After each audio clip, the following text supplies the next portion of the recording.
बच्चों, स्वागत है आपका हमारे यूट्यूब चैनल पे।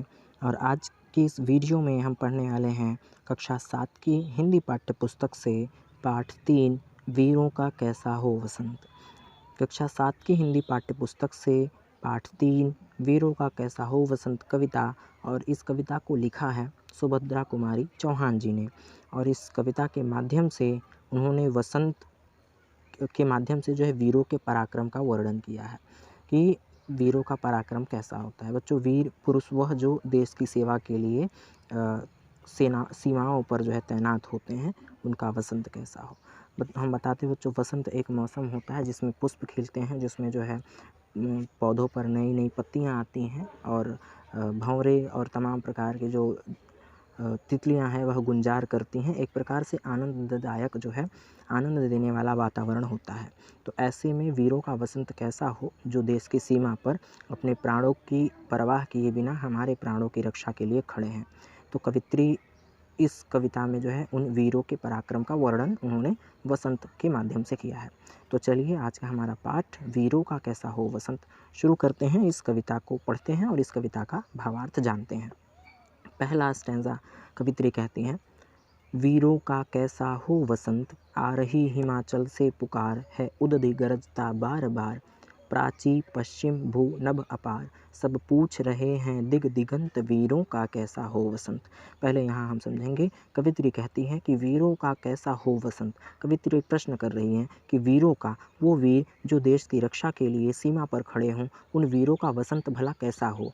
आ रही हिमाचल से पुकार, कि हिमाचल से भी पुकार, यानी हिमालय भी यही पूछ रहा है कि वीरों का वसंत कैसा हो। हिमालय से ये पुकार आ रही है उदधि गरजता बार बार। उदधि कहते हैं बच्चों समुद्र को, कि समुद्र भी बार बार गरज रहा है और बार बार गरज के क्या पूछ रहा है कि वीरों का वसंत कैसा हो। प्राची, प्राची कहते हैं बच्चों पूर्व दिशा को, पश्चिम यानी पश्चिम दिशा, यानी पूर्व दिशा पश्चिम दिशा। भू कहते हैं इस धरती को, नभ कहते हैं आकाश को। अर्थात पूर्व दिशा, पश्चिम दिशा, धरती, आकाश, ये सभी पूछ रहे हैं। सब पूछ रहे हैं दिग दिगंत।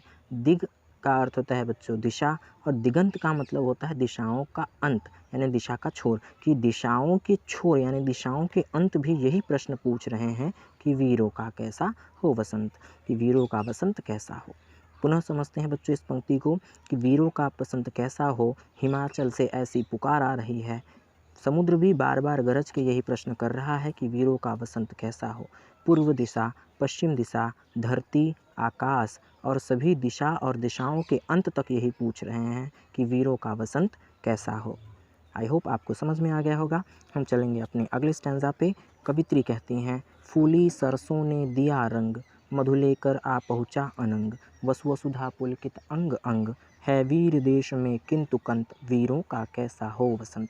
अब जब वसंत का मौसम आता है बच्चों, तो आप देखिए वसंत का मौसम उस सीज़न को कहते हैं जब कि जो है हल्की हल्की ठंडी पड़ रही होती है। तो कवित्री कहती हैं वसंत का जो मौसम है, उस वसंत के मौसम को फूली सरसों ने दिया रंग, यानी सरसों का जो पुष्प होता है पीले रंग का, उन सरसों के पीले खिले हुए पुष्पों ने जो है वसंत को रंग दिया है। मधु लेकर आ पहुँचा अनंग, मधु का अर्थ होता है बच्चों मिठास, हम कह सकते हैं मनमोहकता।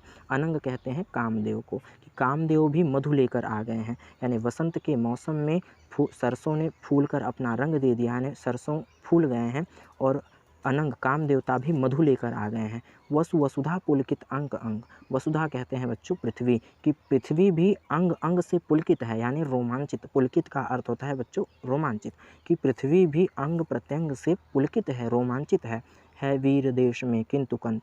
कंत का अर्थ होता है बच्चों पति या प्रिय कह सकते हैं।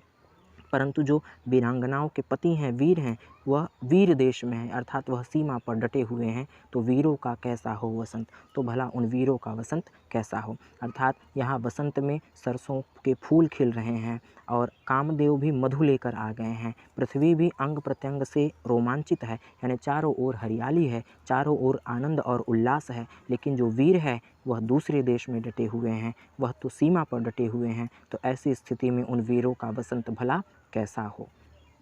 कवित्री आगे कहती हैं, भर रही कोकिला इधर तान, मारू बाजे पर उधर गान, है रंग और रण का विधान, मिलने आए हैं आदि अंत, वीरों का कैसा हो वसंत। कवित्री कहती है भर रही कोकिला इधर तान।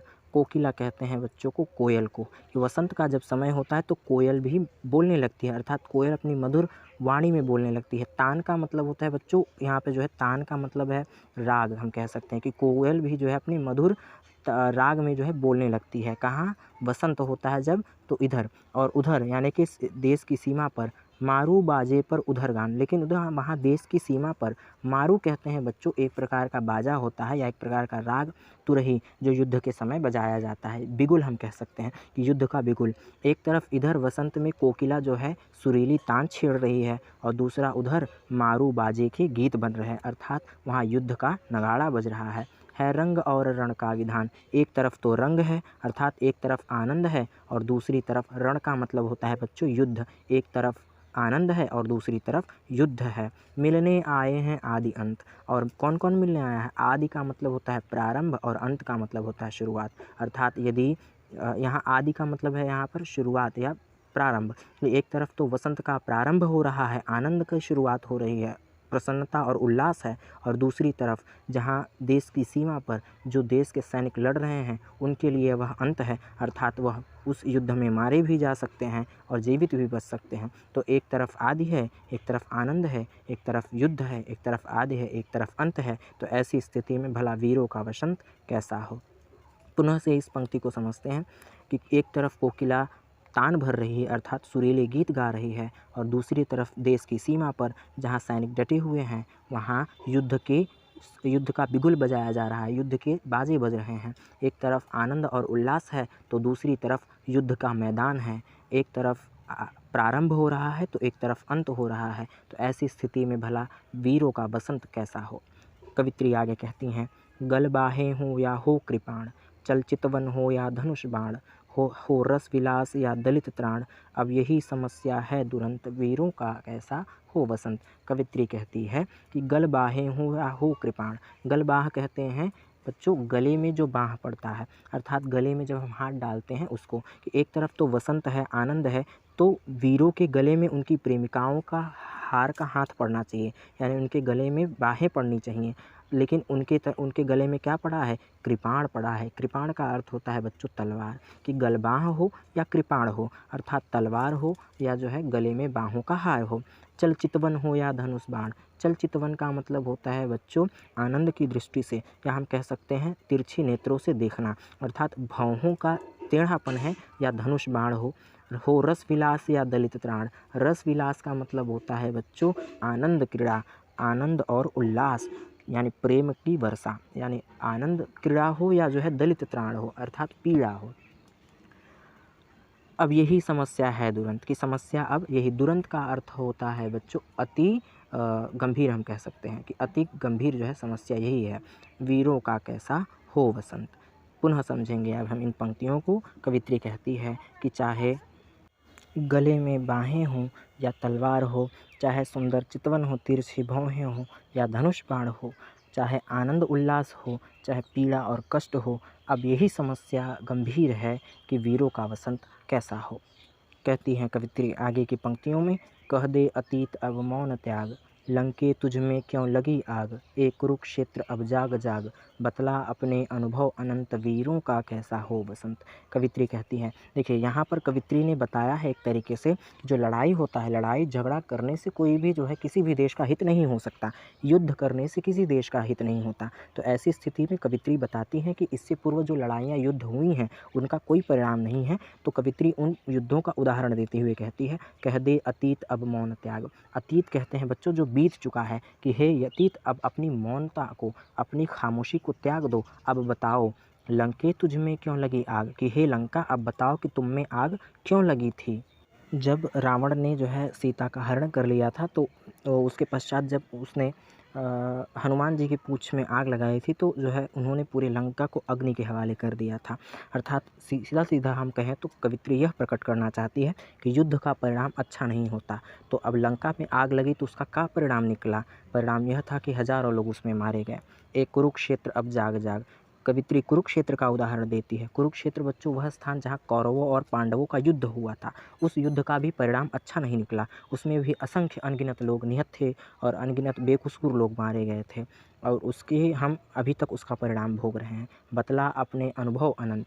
कवित्री कहती है कि हे कुरुक्षेत्र, हे लंका, अपने अनंत अनुभवों को बताओ। अब अपना मौन त्याग करके तुम्हारे साथ जो भीषण युद्ध हुआ था उस युद्ध का परिणाम बताओ। अनुभव का अर्थ होता है बच्चों कि एक्सपीरियंस कह सकते हैं हम, ठीक, जो उसका परिणाम है कि अपने अनुभवों को बताओ कि जो है युद्ध करने का कोई भी अच्छा परिणाम कभी भी नहीं निकल सकता। तो ऐसी स्थिति में उन वीरों को सीमा पर लड़ने का कोई सही परिणाम नहीं निकलेगा। तो उन वीरों का वसंत कैसा हो। पुनः समझते हैं, कवित्री कहती है कि हे अतीत, आप अपने मौन को त्यागो, और ये लंका, आप बताओ कि तुम में आग क्यों लगाई गई थी। कुरुक्षेत्र, अब जागो और अपने अनंत अनुभवों को बताओ कि युद्ध का परिणाम कभी भी ठीक नहीं होता। इसीलिए देश पर खड़े सैनिकों जो देश पर खड़े सैनिक जो अपने देश की रक्षा के लिए खड़े हैं, युद्ध करने से उन्हें कोई लाभ नहीं होगा, केवल और केवल जो है हानि ही होगी। कवित्री आगे की पंक्तियों में कहती हैं, हल्दी घाटी के शिलाखंड, ए दुर्ग सिंहगढ़ के प्रचंड, राणा नाना का कर घमंड, जो जगह आज स्मृतियाँ ज्वलंत, वीरों का कैसा हो बसंत। कवित्री कहती है हल्दी घाटी के शिलाखंड, कि वो हल्दी घाटी का जो युद्ध हुआ था, हल्दी घाटी के जो शिलाखंड हैं अर्थात खंडहर हैं, वह इस बात का प्रतीक हैं कि जो है युद्ध का परिणाम कभी भी अच्छा नहीं होता। दुर्ग सिंहगढ़ के प्रचंड, दुर्ग ये बच्चों जो है वहाँ युद्ध हुआ था, तो वो जो कवित्री उसका आश्रय लेते हुए कहती है कि हल्दी घाटी हो, चाहे दुर्ग हो, चाहे सिंह के गढ़ हो, ये ऊप जो है प्रचंड, प्रचंड का मतलब होता है बहुत अधिक तीव्र, जो उनके बीचों में युद्ध हुआ उस युद्ध का परिणाम कभी भी सही नहीं निकला। तो उन हल्दी घाटी के शिलाखंडों, उन दुर्गों को देखो और उससे यह समझो कि युद्ध का परिणाम कभी भी अच्छा नहीं होता। नाना राणा का कर घमंड, ठीक, नाना यहाँ राणा शब्द बच्चों राणा सांगा के लिए आया है, और नाना शब्द नाना साहब पेशवा के लिए आया, कि चाहे वह महाराणा प्रताप और नाना साहब का युद्ध हो, जो उनका घमंड था, दो जगह आज स्मृतियाँ ज्वलंत। स्मृतियाँ कहते हैं बच्चों यादों को या स्मरण शक्ति को हम कह सकते हैं, जो घटना घटित हो चुकी है उनको। ज्वलंत का मतलब होता है प्रकाशवान, कि आज उन स्मृतियों को जगा दो और बता दो कि जो है युद्ध का परिणाम कभी भी उचित नहीं होता। आगे की पंक्तियों में कवित्री कहती हैं, भूषण अथवा कवि चंद नहीं, बिजली भर दे वह छंद नहीं, है कलम बधी स्वच्छंद नहीं, फिर हमें बतावे कौन कंत, वीरों का कैसा हो वसंत। कवि कहता है कि कवित्री कहती हैं कि भूषण अथवा कवि चंद नहीं, कि आजकल तो न कवि भूषण हैं। मैं बच्चों बता दूं, भूषण जो है एक कवि हुए हैं जो वीर रस के बहुत ही प्रमुख कवि हुए हैं, और कवि जो केशव चंद थे, चंद, वो भी जो है वीर रस के बहुत ही अग्रणी कवि थे। तो आज के समय में न तो भूषण और चंद जैसे कवि हैं जो इन वीरों का जो है वीरों की जो है वीरता का वर्णन कर सकें। बिजली भर दे वह छंद नहीं, और न ही वैसी कोई कविता है जो उत्साह से भर दे, यानी उन वीरों के बारे में न ही कोई ऐसा छंद है जो उनके जो है पराक्रम का वर्णन कर सके, उनकी उत्साह को बता सके, और न ही भूषण और चंद जैसे कवि रह गए हैं। है कलम बधी स्वच्छंद नहीं, क्योंकि आज के समय में जो कलम है वह बध गई है। कलम बधने का अर्थ यह है बच्चों कि आजकल के जो कवि हैं वह केवल अंग्रेजी शासन के अधीन हैं। वह अंग्रेज़ों के खिलाफ, वीरों के खिलाफ, वह अंग्रेज़ों के खिलाफ कुछ भी नहीं लिख सकते, वो वीरों के बारे में नहीं लिख सकते, क्योंकि अंग्रेज़ों ने उनकी कलम को बांध दिया है। स्वच्छंद का अर्थ होता है बच्चों स्वाधीन, मुक्त कह सकते हैं, कि आजकल के जो कवि हैं उनका कलम स्वच्छंद नहीं रह गया है, और न ही भूषण और चंद जैसे कवि रह गए हैं, न ही वह छंद रह गया है जो कविता में बिजली भर दे, अर्थात वीरों के जो है जीवन की जो है जीवनी में प्रकाश डाले। फिर हमें बतावे कौन हंत। हंत का अर्थ होता है बच्चों खेद या शोक सूचक हम कह सकते हैं, खेद। तो कवित्री कहती है कि हमें बताए कि हंत अर्थात समस्या या खेद है क्या। वीरों का कैसा हो वसंत, और आखिर वीरों का वसंत कैसा हो। पुनः समझेंगे, कवित्री कहती है कि आज के समय में न तो भूषण और चंद जैसे कवि हैं, न वैसे छंद हैं जो बिजली उत्साह से भर दें। कवित्री कहती है क्योंकि कलम आज अंग्रेज़ों के अधीन हो गई है, वह स्वच्छंद नहीं रही, वह स्वाधीन हो गई है। ऐसे न तो कवि हैं और न ही वो वीरों के बारे में लिख सकते हैं। तो हमें बताए कि भला क्या खेद, क्या समस्या है, तो भला वीरों का वसंत कैसा हो सकता है। तो बच्चों इस तरीके से आज की हमारी यह कविता वीरों का कैसा हो वसंत ख़त्म हुआ। मैं उम्मीद करता हूँ आपको समझ में आ गया होगा। अगर कहीं किसी भी स्टैंज़ा में कोई डाउट है, नहीं समझ में आया है, तो आप उसे कमेंट करिए, मैं उसको फिर से पढ़ा दूँगा। हम जाने से पहले कवित्री सुभद्रा कुमारी चौहान जी के बारे में थोड़ा सा पढ़ लेते हैं। थोड़ा संक्षिप्त परिचय दिया गया है इनका। सुभद्रा कुमारी चौहान का जन्म सन 1904 ईस्वी को इलाहाबाद, वर्तमान प्रयागराज के निहालपुर नामक गांव में हुआ था। सुभद्रा कुमारी चौहान को स्वतंत्रता आंदोलन में भाग लेने वाली प्रथम सत्याग्रही होने का गौरव प्राप्त है। अर्थात कवित्री तो थी ही, साथ ही साथ इन्होंने स्वतंत्रता आंदोलन में भी भाग लिया है। मुकुल इनकी कालजयी रचना है। साहित्य के क्षेत्र में इन्हें प्रतिष्ठित शेक्सपियर पुरस्कार दिया गया है। इन्होंने 2 बार मध्य प्रदेश विधानसभा सदस्य के रूप में भी अपना जो है राजनैतिक योगदान दिया है। अर्थात ये जो है मध्य प्रदेश के जो है विधानसभा की सदस्य भी रह चुकी हैं। बात की जाए प्रमुख रचना की तो बिखरे मोती, उन्मादिनी, सीधे साधे चित्र और त्रिधारा, ये इनकी प्रमुख रचनाएं हैं। और आपका निधन 15 फरवरी 1948 को हो गया था। अर्थात केवल 44 वर्ष की अवस्था में मोटरसाइकिल दुर्घटना में इनका निधन हो गया। तो आज का हमारा यह पाठ यहीं पर समाप्त होता है।